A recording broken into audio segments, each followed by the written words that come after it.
exemple xombol bi rek ak Maboy Maboy Boy. Maboy Boy la tudd Oui. waaw mi quand même des exemples yu jar a suivre aw Diop Diagne. Ah non, man, quand j'ai vu l'école de Khombol, quand même, Oui.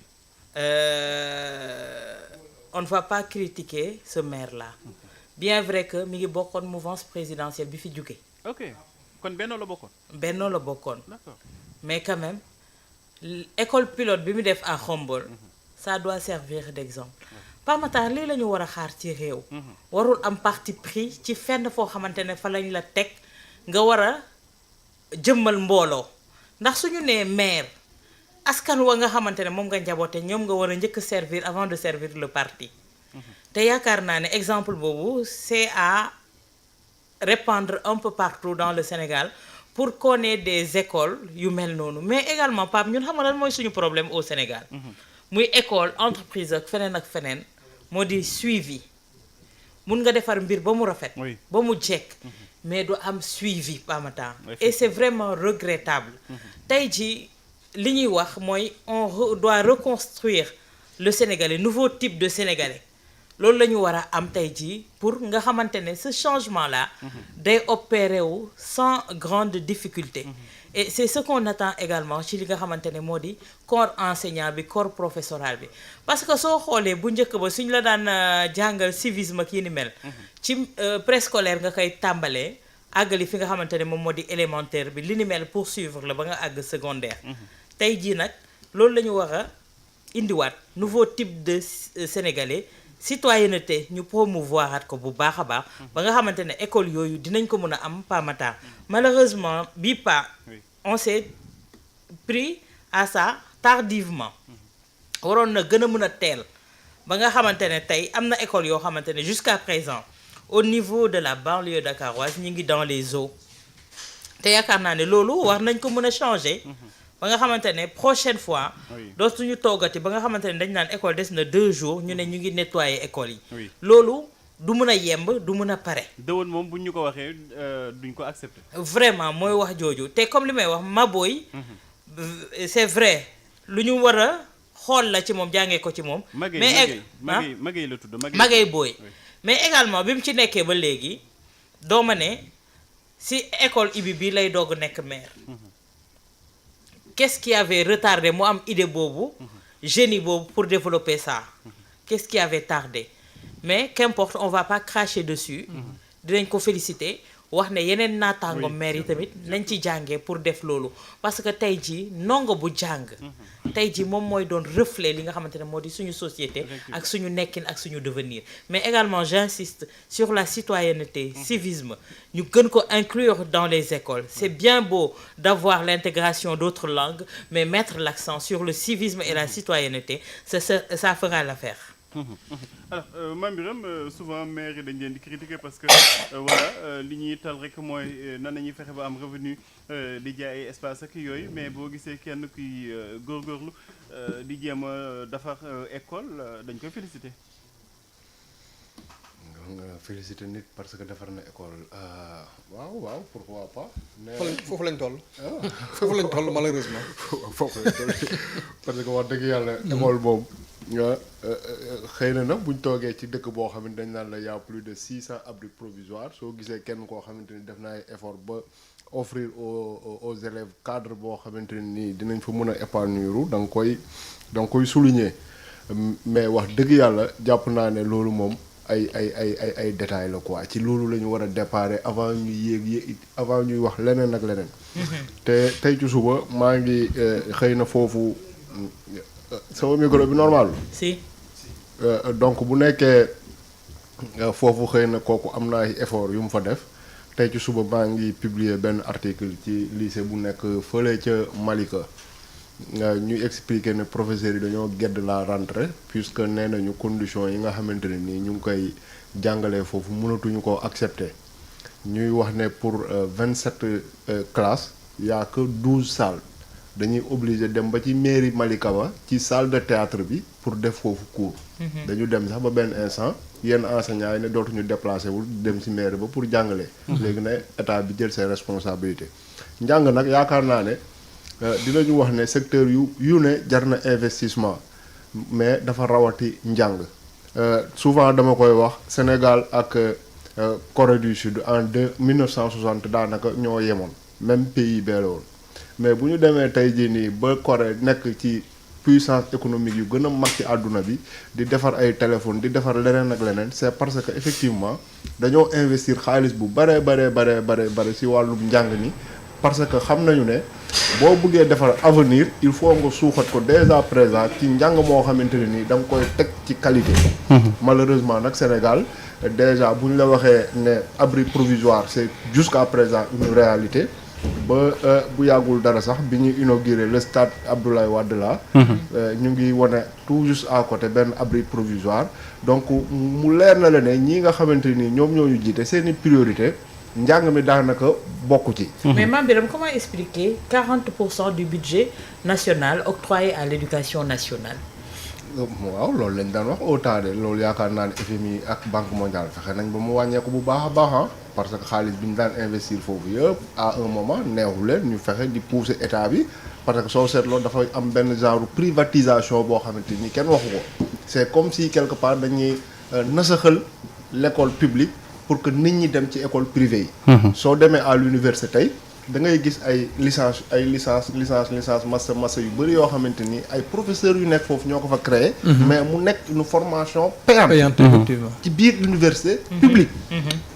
Donc tendance boobu nit ñi ñoo ko amoon dem di privatiser de plus en plus les choses mais dans tous les cas jàpp naa ne njàng moom. oui ñu ngi wax agriculture ñu ngi wax élevage ñu ngi wax leneen ak leneen mais nit ñi tant que seen bopp yi ndox a ci nekk. mënuloo def dara ba dëkk ba naat dëkk ba développé. il faut absolument ñu former nit ñi njàng mi nekk quelque chose d'obligatoire képp koo xamante ni am nga atu jàngi. ñu fexe ba nga jàngi même s'il ne faut ñuy neexal say parents sax pour nga dem jàngi parce que tey jii nii Sénégal li ñu gën a sonal. maa ngi koy wax la dernière fois ñuy waxtaan ci affaire pétrole benn marchand ambulant jóge fële naan ñu lan la Sénégal di doyee pétrole xeewi na bu yàgg lampe pétrole amatul léegi donc pour dire tout simplement que des fois dañuy nekk ci ay débat yoo xamante nii ñu ci bëri duñu comprendre lu tax formation ba moo fa amul donc contenu bi c'est un problème mais déjà nañu fexe ba nit ñi comprendre ñu teg leen ci ay conditions yu du ma wax sax yu baax mais conditions yu minimum pour ñu mën a dem former wu ji tout simplement. Alors dëkk yooyu nga doon tudd sànq di ay pite lan la sax pete ak wareelan nu mu tudd waxaan ma tur yi dëkk yi wasetaake souvent xale yi bu ñuy jàng ci ay conditions yu xaw a doy waar lay doon te Mame Birame comme ni mu ko rappelé éducation moom dafa fondamental bu nekkee da nga bëgg a fexe ba réew mi naat am aussi voilà benn masse critique bu forte souvent dañ koy négliger maire yi da ngay gis ñi voilà ko ci wax rek mu toog aux abonnés absents boo amee kenn quand même koo xamante ni mu ngi jéngu est-ce que quelque part jarut fësal pour que ñeneen ñi au moins def même chose. Absolument. Bon, comme on dit, une hirondelle ne fait pas le printemps, oui. Mais une hirondelle annonce quand même le printemps. Donc nit bu defee dara loo xam ne lu mu war a def la. Khadija Mahécor aussi gis naa ci banlieue bi maire mu commencé di fa def lu ni mel di defar cadre de vie en tout cas boo xamante ne bu baax la pour élèves yeeg voilà. yàlla na doon challenge pour les. pour ma ne yàlla na doon challenge pour les maires. Donc ku nekk bon peut-être jéem a xëcc tirer vers le haut pour avoir le meilleur cadre éducatif possible. maa ngi ko doon wax sànq une hirondelle ne fait pas le printemps mais l'hirondelle annonce le printemps. Donc su fekkee ne kooku li mu def noonu kooku le maire de Khombole ba mu jar tey jii ñu koy rafetlu doon exception donc ça veut dire que la règle là elle est mauvaise. Pour plusieurs raisons nag maire yi am na ci responsabilité mais état central bi aussi am na ci responsabilité parce que l'État a transféré 9 compétences au départ je crois maintenant c'est 13 compétences mais mu nekk ay compétences yoo xam ne c'est des compétences lourdes. lu mel ne éducation lu mel ne santé lu mel ne environnement lu mel ne cadre de vie c'est des compétences très lourdes qui nécessitent beaucoup de moyens malheureusement le financement de l'État ne suit pas. Donc à travers les fonds de concours ak yooyu mais fonds de concours yi souvent ça sert juste à payer des salaires ak yooyu bon mais malgré tout on a quand même laissé la latitude aux maires aux élus locaux d'être imaginatifs à travers la coopération décentralisée à travers la recherche de partenariat ak yenn solutions innovantes yoo xam ne heureusement que de plus en plus on voit des maires qui le font par exemple j'ai vu Serigne je crois le nouveau ministre du commerce là Serigne Gueye Diop voilà Serigne Gueye Diop ci ci mandature bi passé de comment dire des maires avant muy démissionner je crois bokkoon na ci maire yi nga xam ne ñoo gën a ràññeeku ci li ñu doon def dans leur collectivité. Effectivement. Donc nekkul loo xam ne lu ko état jox la mais dafa doon comment dirais ut ay solutions. ut ay innovations yoo xam ne da koy indil ay rentrées d'argent. Non pas seulement créer ay cantines autour des établissements scolaires. Oui. Ce qui est à condamner. Mais je crois que Souvent, c'est ce qu'on voit. am na benn moment boo xam ne il avait vu qu'il y a beaucoup de camions maliens qui stationnent là-bas. Avant d'entrer à Dakar. Oui. Donc il a créé des aires de repos yoo xam ne donc loolu kii yoo xam ne day dugal xaalis. Donc loolu il faut savoir vraiment innover yu mel noonu mën na ko dupliquer à travers beaucoup de mairies. Donc éducation nag c'est une compétence transférée, mais c'est même au niveau de l'État central, je crois que c'est l'une des plus grosses compétences et c'est l'une des compétences les plus budgétivores, les plus consommatrices de budget. Donc 40% du budget national c'est du ay caaxaan.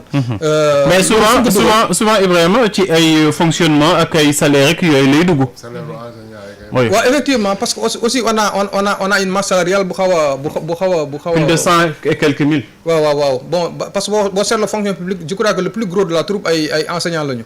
te ci régime yi passé de Abdoulaye Wade à Macky Sall je crois que quand même il y a eu une revalorisation de la fonction enseignante comme il l'appelle. Donc ce qui fait que les salaires bon xaw nañu am bon peut-être benn marge de progression. Oui. boo xam ne la conséquence négative c'est que ça bouffe l'essentiel de li nga xam ne moom la ñu war a consacrer à l'investissement. Notamment la construction de salles de classe ak yooyu. Donc aujourd'hui au Sénégal tu seras surpris si on te disait que am na ay zones yoo xam ne notamment dans le Ferlo où il y a même pas de xam nga ñun on se plaint des abris provisoires mais am na foo xam ne ñoom ils font même pas des abris provisoires. Donc là-bas ce que l'État amoon na ay temps je crois que ce que l'État wala yenn initiative individuelle. Ce qu'ils ont fait c'est de créer des enseignants nomades. D'accord. Comme les gens là c'est des nomades. On prend des enseignants qui les suivent pour inciter les gosses là à apprendre. Xam nga loolu aussi ci Sénégal de 2024 day xaw a doy waar. Donc l'exemple que vous avez cité là. Je crois que loolu bu ñu ko doon dupliquer dans les autres collectivités locales. Dina doon lu kii mais en tout cas je crois que l'État central doit accompagner. Parce que les mairies souvent comme disait un ami benn xarit bu ñu bokk randonnée il dit que nous avons des maires mais nous n'avons pas de mairie. Parce que mairie du rek ay benn bâtiment un joli bâtiment. Oui. Avec un drapeau ci kaw qui flotte. Il faut que mu am aussi des moyens. Yoo xam ne des moyens d'intervention boo xam ne yoo xam ne mairie bi. mën na ko utiliser pour faire des investissements. Et c'est tout heureux que cette fois-ci qu'un maire ne se distingue pas sur le terrain du contentieux notamment ay jaay terrain dem flagrant délit ñu koy condamné wala affaire yooyu. Mais qui se distingue par benn initiative boo xam ne ñëpp peut-être depuis le matin ñi ñaa ngi koy partagé. di ko saluer di ñaan yàlla aussi mu law ba feneen. Mais Pape dañ naan un esprit sain dans un corps sain. Mais un esprit sain également dans un environnement sain. Oui. École yi salubrité bi également. dañ ko doon bind sax ci biir école yi. Ça laisse à désirer. C'est vrai. Parce que tey jii soo demee ci ay toilettes yu am ci école dañ lay wax ne ci yenn écoles yi am na ci xale jigéen ñi fay jàngee. suñu tollee ci période menstruelle duñu jàngi ndax amuñu ay toilettes yu leen mën a accueillir.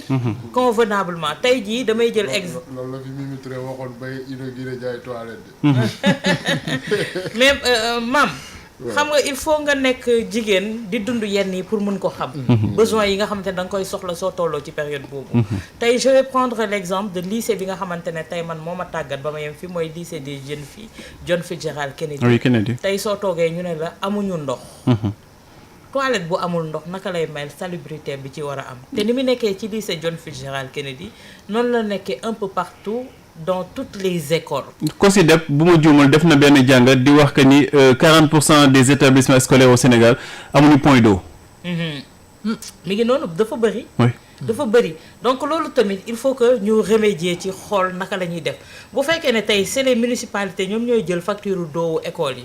ñu waxtaanee ko xool. comment rationaliser naka la ñuy def ba nga xamante ne gestion yi dina mucc ay ba nga xamante ne yàq gi nga xamante ne tamit dañ koy nemmeeku ndax da nga doon dugg école fekk ñu ibbi robinet lavabo yi bàyyi noonu aussi Oui. muy sotteeku yooyu yëpp defe naa ne c'est le moment ou jamais comme je dis rek dafa am benn civisme ak citoyenneté boo xamante ne dañ ko war a redoubler promouvoiraat ko ba nga xamante Effectivement. ne dina teguwaat sur les rails parce que balaa ngay defar ay bërëb il faut nga defar nit ñi koy jëfandikoo Dëgg la. te nit ñooñu suñu mëtee nit te nite yaakaar naa ne dootuñu toog fii di def plaidoyer pour ay écoles yu sali pour ay écoles yu baax ak li ni mel Pape Matar parce que on est très en retard bu fekkee ne tey en 2024 ñu toog ci plateau di waxtaanee ay commodités yoo xamante ne ñoom ñoo war a nekk ci école bi te war a xalaat li nga xamante ne moom moo di njàng c'est tout un problème tey jii ci réew Sénégal Pape Matar et également cursus bi Oui. ñu xool ko élémentaire bi gudd na. Pape Matar non gudd na 3 ans ça suffit largement si tu Bëri na fais un bëri. bon CI Ouais. t'as pas besoin d'aller au CP nga dem C1 tu fais un bon C1